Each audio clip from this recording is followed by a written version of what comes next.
Home education, it's discipleship. It's really mentorship. It's Titus 2. You as the father, you as the mother, you are the older man, the older woman in your child's life. Home education, it's a lifestyle. It's not just this period of time where you're doing school. It's just doing life together. The core value to why we homeschool is it's relationships. If we want to lead them to the Lord, we've got to have their hearts.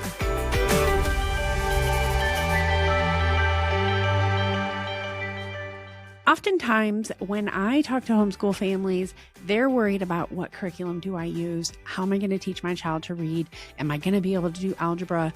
And curriculum takes the center stage.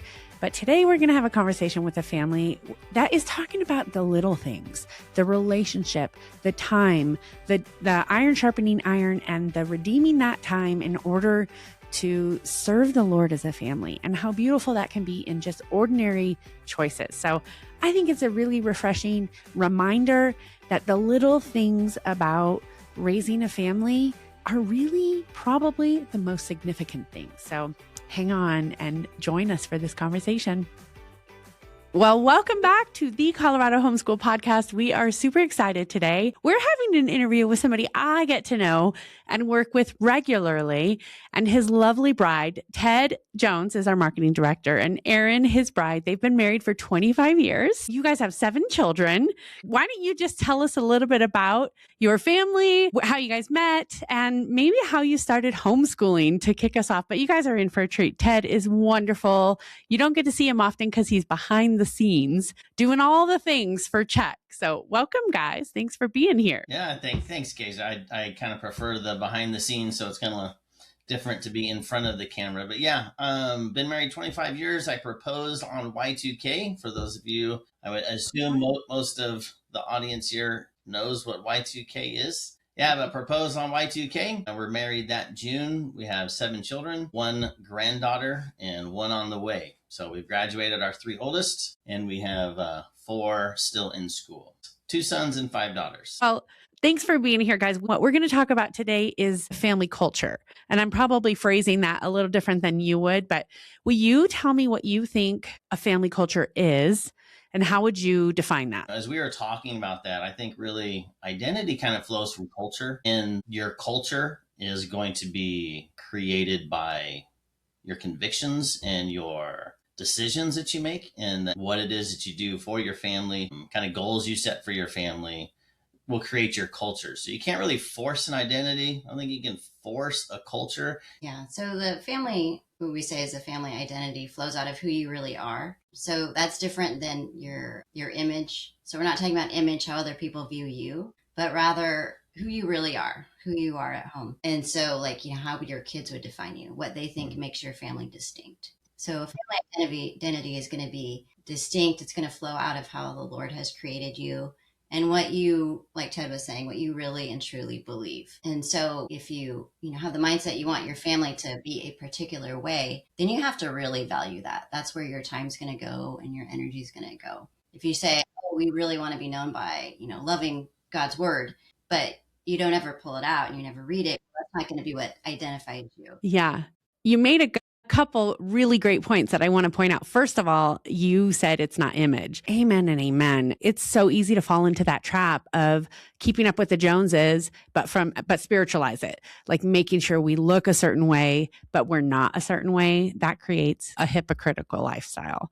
But I feel like we need to back up because I skipped this, but let's talk about home education, because discipleship is really what education is about. Our mission is we envision families honoring Christ by home discipleship that is Christ-centered, free from government control, and parent-centered.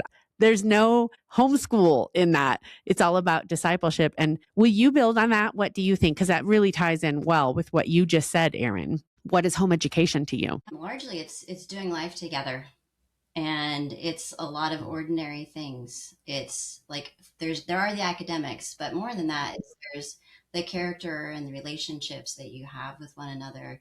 And there's the time seeking the Lord or discussing how does, if we're going to do this, would this honor the Lord? Or this thing that happened, was that biblical? So really walking through decisions together, talking through them, how would this honor the Lord? Or there's just a lot of very ordinary things okay, we're going to sweep the floor. And when it's a 3-year-old, The floor may not get clean, but this is where we start. And things take a long time, for a long time. Yeah, it's character development. Home education, it's discipleship. It's mentorship. It's the Titus 2. You as the father, you as the mother, you are the older man, the older woman in your child's life. It's all things. It's what you're doing for entertainment, what you're doing with your free time, how are you doing your chores, how are you, showing honor to others when you, go to get seconds. It's just like, home education, like Erin said, it's a lifestyle. It's not just this period of time where you're doing school. Yeah, it's just doing life together. And that involves school. That's part of it, the academics, but it's everything. It's all of life together. And with intentionality, it sounds like, right? You're being very intentional in those conversations in the things that you discuss. And I love that you keep using those words in the things we discuss in the training, in the discussions with them, not just among mom and dad, right? Like this is a family endeavor to serve the Lord. So Ted and I have this in common. Ted got saved as an adult and I did as well. And I'm a first generation believer. Yeah. I was not brought up in a Christian home. Which is so amazing to me. And to me, I think that's what you're saying. That's what I'm hearing you say is the thing that matters the most about home education is infusing the biblical worldview into ordinary things like sweeping a floor with a 3-year-old, right? Yeah, I'd say probably a core value to why we homeschool is it's relationships. It's relationships with our children. Like I look back and, I love my mom. We had, I think, a decent relationship, but it's nothing like what I have with my kids. Like the amount of time that we're able to spend with our children to develop a real relationship is worlds apart from not a home education lifestyle. It's amazing. I look back, I have 3 older brothers, so I wasn't from a small family, but my closest brother is 3 years in age. I didn't know him. My next brother, he's 8 years and then 10 years older. We barely crossed paths. We lived in the same home, but, we all had our own circles of friends. It's just like go to school, come home before, midnight, whatever the rule was. That's America. I mean, do you know what the average American family gets for quality time together a day? No. Everybody's always shocked. 45 minutes, an average of quality time, not doing homework, not get this chore done, get dressed, pick up your whatever, but like sitting and actually visiting. And I just think that's heartbreaking. I want to talk about this because when I talk to anybody who knows you, they always have a comment to make. And they're like, wow, that family, they're such servants. And I would say, if I had to give a word that would define the Jones family, I would say servants that love the Lord. So was that an intentional choice that you guys did? As a family, we do this together. Is that something you were very intentional about doing? Yeah.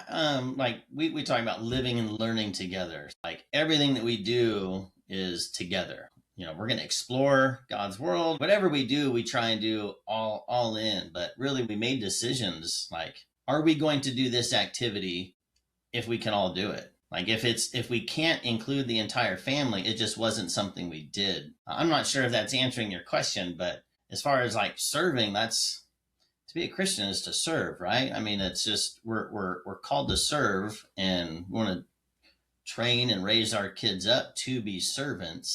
I used to work at a camp, and we programmed a homeschool family camp, and our kids were, born, through the years of doing that. And they couldn't do a whole lot in the beginning, but they could be right there passing out the pen or handing out a piece of paper. And now like, we have a bunch of kids who can and do serve, like at the conference. If any of you guys come to the conference, everybody's working, everybody's serving in, some manner.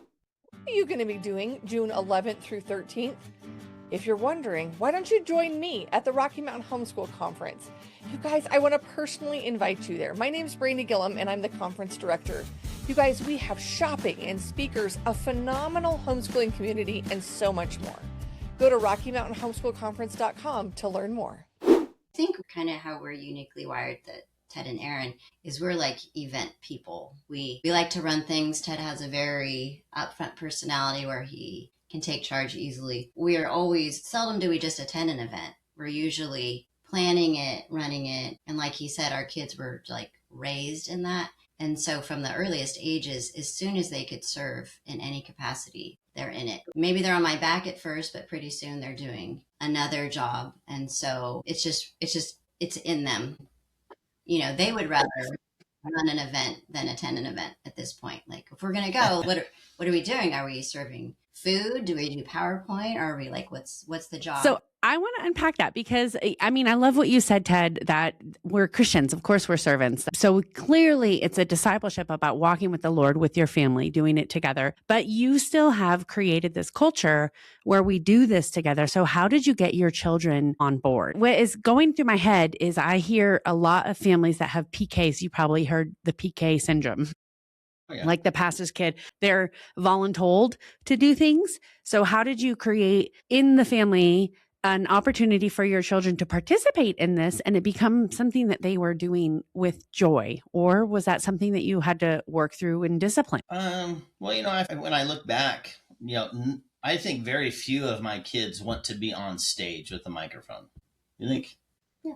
But they all want to be active. Like Erin was saying, they'll run sound, they'll set up, they'll do decorations. Like we run our church family camp. But I don't think I ever told my kids, like, you have to go do this. Like, go set this up. Go do the stage decorations. Go run sound. Go create the PowerPoint. It's just like, hey, who thinks they want to take that on? Who wants to do that? And it's like, oh, I think I could do that. Or whenever we plan, it's always a family brainstorming. Like we'll come up with our theme song for family camp. We will go through so many songs. It's a collaborative, and then there's ownership. So it's like, what do you think about this theme? What do you think about that game? What do you think about this? And then as we're talking through, everybody has input. So you ask, like, how do we get the buy-in? Is we've always treated our kids as actual people that have opinions and their own thoughts. And, you know, I've joked for years, but I don't think I've ever seriously meant it, but it's like parenting is a dictatorship. It's not a democracy. Parents say goes, but on the flip side is we're always getting input, is everybody has buy-in. Like, we are the Jones crew. You know, I know we were talking about something not too long ago, and we were going a direction, and my son was like, since when do we do that? Like, that's not who we are. I thought that was great. Yeah, I mean, it's more like the younger ones will be like, well, what can I do? Like, what's my job? Can I do more? How can I do more things? And it's like, okay, well, let me, then we get into some job creation. I was like, okay, what can you do? Test the pens, make sure all of them work. To the point, like, we probably couldn't run an event without them at this point. They have taken on so much, like, as early as they can take something on, they do. And it's never like, well, you have to do this. They're all kind of itching to do it or looking around like, what else can we do? And then there's a lot of the younger ones seeing what the older ones are doing. And they're like, okay, when do I get to decorate that? When do I get to, make the PowerPoint? Or, I want to do this now too. I really love what I'm hearing from you is the opposite of the trend to be a helicopter parent. Those parents that are like, I could never let my kids fail. I could never let them get hurt or whatever. And they're putting this bubble around you. To me, it's the opposite. I mean, you sort of inferred that when you started with the sweeping the floor at 3 and the conversations and the family brainstorm. It's so natural for you. I'm trying to draw like, well, how do you do that? You're like, what do you mean? You just do it. You just are talking as a family. I think we've been a little bit brainwashed in the idea that there are experts that raise your kids and it's not you. So the ones that are new to homeschooling that are coming out, what would you suggest? How do you start that? Because that's a culture of it being, yes, mom and dad are the authority, but we have input and we have value. At 2 and 3, we can do things that contribute to this cause. For sure. Yeah. Something a mom told me early on is that when you have a 3-year-old, they're going to make the bed like a 3-year-old. But you want him to do it. The earliest stages, if sheets are just not touching the ground, that's a win. So the idea is you give them things to do that they're going to do really poorly. And you accept that. Like, okay, bed's made because nothing's touching the floor. Great. You rinse the dishes and wow, it's not that great. But you give them real things to do. Because when they get older, they're going to be able to do real things like adults. They're going to do things better than me. Like, my kids can do some things better than I do. So I think one is to have the mindset that they can do things and they need real things to do, other more than just coloring a paper. Right. If we're painting the wall, they can help paint the wall. It's not going to be as perfect, and we might have to go over it and be like, oh, nice job. Let me go right over that. So I think more of an attitude of coming alongside. I think probably in the early ages, chores is more important than the academics. Like if they learn the diligence of doing a chore, and they make mom's job eventually faster because they can do so much. Yeah, speaking about chores, we have a lot of kids. So I've seen larger families just depend on the older one or two to take care of everything. And then the younger child never actually learns any of those skills, or the older one eventually moves out, married or whatever. And then the younger kids, they've never done anything. So long time ago, we were very intentional. Okay, this chore is for this age. And then when they are going to graduate up to a next chore, and then the next child is going to move in. It's like our son Jeremy was so good at rinsing dishes. He was so fast, so thorough. And then we had to move somebody else in. It was like, oh, can we just keep Jeremy on, like the temptation? Can we just keep him on? Because he's so good at it. But then whenever it's difficult, I mean, it's as parents, when we graduate one out of this job and someone else in, everybody's in a new training process. It's like rinsing isn't done right, the washing isn't done right, or like the other person who's been doing it for 2 years, it's not as good. And it's like, oh man, I don't have time for this. But yes, you do. That's your job. That's your calling, is we're raising men and women. We're not raising children. We're training children to be, adults. We're raising adults. We have these discussions. Well, we have a lot of discussion. Most of the time when we make a decision, the kids know why. Mm-hmm. Why even if it's a bad decision, they know the why. And if we're like, actually, guys, that was a terrible idea we had, and it's a fail, we're actually not going to do that at all, even though we had these great reasons we were going to do it. So that's one thing that the older kids have pointed to. And it's been like, okay, why did, some kids get really, bitter at their parents, or, they're really like not into what the family's doing. And I've asked the kids, like, why are you okay with this? Like, why are relationships good? And one thing they point to is like, we always know the reason why you're doing something, even if they're not 100% like, well, agree, or maybe it's not what they want to do. They know the reason. I was thinking about your Christmas letter, because you guys send out a Christmas letter, and it is such an example of what you're talking about. We're not talking about chores and getting your family to do those daily chores, but it's the culture. It really is a culture of your family being a unit that is a part of the body. Like we read in 1 Corinthians chapter 12, that we're one body with different members. And I would say, I love that about your family. Your children very clearly are individuals that the Lord ordained with different gifts. And yet when they come together, there is this respect and collaboration in the body. I only had 2 children. And many of our listeners only have maybe 1 or 2 children as well. But it is such a beautiful model of being a Christian and being part of the body that is fit together with different strengths. So well done. But will you tell us a little bit, since I read the Christmas letter, tell us how you do your Christmas letter. This is a great example. Daughter does a letter. Our oldest daughter, she's the third born. She wanted to do a Christmas letter. Like, okay, well, great. I don't really have energy for that. I want a picture. Like, okay, we're going to get this picture. She arranges it. And then she just started writing it. And this year she had, I think the younger girls, like, the 10 and 12-year-old. Wanting to contribute. Wanting to do it with her. And so they wrote it with her. And then I go through, and then I kind of add my 2 cents here or there as well. And we, throw in some different fonts or something. So then she does make sure everyone agrees with their section. Like the portion about themselves. Yeah.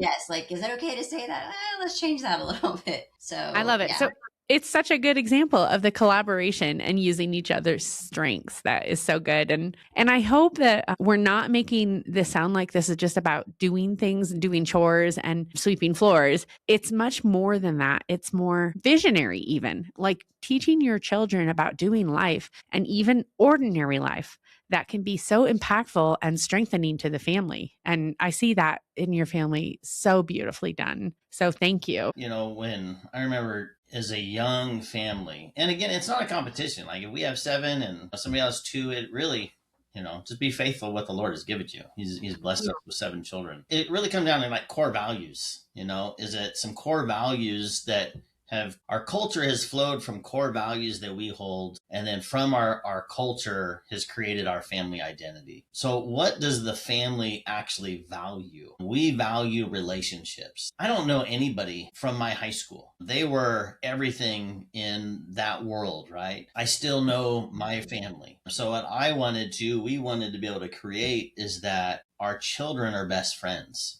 Hopefully, because they are solid friends now, when they're adults, their kids are going to know one another. Blessing of having relationships of cousins knowing cousins, and grandkids knowing grandparents, and kids knowing their aunt and uncle. There's power. There is blessing. So that was a core value, is relationships. Another core value is serving together. So we've always just tried to do things together. What else would you say, is core value? I think the biggest thing is that and then what you're saying, Kashia, when you talk about we're serving, that just flows out of our focus on together and relationships. Even some of the little things when they were young, like who sits beside each other in the car. Right. Okay, what relationships do we need to work on? Who am I taking on a trip to the store? Because, what relationships do we need to work on? And so, how do we spend our free time? Well, if we're all just watching TV separately, that's not going to build relationships. So let's play a game. And so it's all the little decisions that come out of like, what do you value? What matters? And for us, it's the relationships with each other. And if we want to lead them to the Lord, we've got to have their hearts. And so if we don't have relationships, we don't have their hearts. Obviously, every child you have is 100% different, which is fascinating when you have 7. It's like, how can we be this different? So some of our kids have clicked really well, and some of our kids haven't. So we've intentionally okay, these 2, you guys are buddying up. You 2, you're buddying up. Like, we need to develop this relationship until eventually they are buddies. And, one of my sons and daughters, when they were young, I don't know what it was, but they didn't meld. And then that same daughter and my other son, they were super tight best friends, so they would sit together. They would go on trips, like Erin was saying. They would pair them up. Okay, you 2 are going to be paired up. And then eventually just the respect and friendship is there. And now they're super close. It's great. I'm hearing you say intentionality. And I think that's what we need, I hope, is a good takeaway for families. Be intentional, write it down, know what you're doing and why you're doing it. And relationships really it really is the only thing that can go into heaven with us, is the people that we have discipled and have also chosen to follow the Lord, right? So those relationships are so important. Yeah. I think a strong influence in our thought process and for our family early on was entertainment. My sister-in-law, she talked about a book is a long-term friend, because a book, at least our kids, is they read a book and they read a book and they read a book and they read a book. So having good books that are going to teach good character, like there's a whole, it's an old series now, but the Moody books, it's like whenever we would read those with our kids, it's like there was always really good fruit, just sweet fruit of serving one another and blessing one another. And it was just like, it was so fun. Like, oh, they must be reading the Moody books because everybody's like helping each other right now. So I don't know what the Moody books are. So we're going to have to put that in the show notes, put a link to what that is. They're easy reads, but super sweet. Just families loving one another and serving. And then movies. Like, I grew up, so I was a latchkey kid. My parents divorced when I was 2. I was getting myself to school. I remember making my own lunch, getting myself to school all throughout elementary school, like first grade, and then coming home and just watching TV when I come home, not having family meals. I'd just be watching TV all day. I had a TV in my room and I'd have a TV on. I'd fall asleep. It was before, there would actually, it was the ant race, I'd wake up at 2 a.m. It was just the black and white dots all over because there wasn't TV, just channels all the time. I grew up on TV. When we got married, Erin was like, hey, what do you think about not having TV? Like, revolutionary. I love it. Sure, let's not do it. So we have never paid for TV. We have a television. When our kids were younger, it's like the only thing we would watch would be home movies. We have a very small selection of actual movies and very limited amount of time that we'll actually watch them. We more value the time together than just staring at a TV together. So entertainment, I think, is huge in the actual mentorship and discipleship of your children. We're at the end of our time together, which is unfortunate because we could really unpack a lot of those things. When I talk to new families, the first thing I tell them that they need to do is write down a vision. Like, why are you homeschooling? What is your purpose of doing it? And that's what I think everything you just said is, from let's not have a television, let's think about what builds relationships. You're even thinking about what child needs to sit next to a child on a road trip in order to strengthen those relationships. And well done. But I hope that those conversations last, that people hear that and go, okay, we are not victims of circumstance. We have an opportunity to redeem the time that the Lord has given us. So thank you. That was a really great conversation. I think it gives value more than just teaching your child to read, which is important, obviously, and teaching them math, but teaching them that family culture, that having that eternal perspective, and even that earthbound perspective of we want to be friends and have relationship well into life. That's beautiful. Thank you for sharing. Well, we like to wrap up every interview by asking our guests, what would your best homeschool tip be? Best is, it's such a terrible qualifier, but a good homeschool tip that you would leave us with. One of the things is it's easy to try to be like this family that we see or that family. And it's easier to copy someone else, what someone else is doing than it is to seek the Lord yourself. Regardless of what someone else is doing or what good example you see, you need to seek the Lord for what he wants you to do with your family. That's a really great way to end it, Erin, because we never want anybody to be comparing themselves when God hasn't called them to X, Y, or Z, right? Very good. Were you going to add to that, Ted? Well, we are the Joneses. There's no reason to keep up with us. I don't know why that didn't occur to me. That was great. Be faithful to what God has called you to be. Be faithful and serve where he's called you to serve, and do it with all your heart. Amen. And our kids are the best ministry. So awesome. Yes. Well, thank you for being here with us today. Thank you so much for joining us today.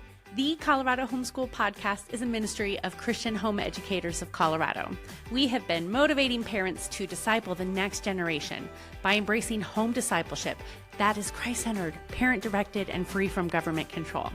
We invite you to join us in this mission. If you want to support homeschooling in Colorado, go to check.org/donate. In the meantime, share this with your friends and make sure you subscribe. That really helps us. Thank you.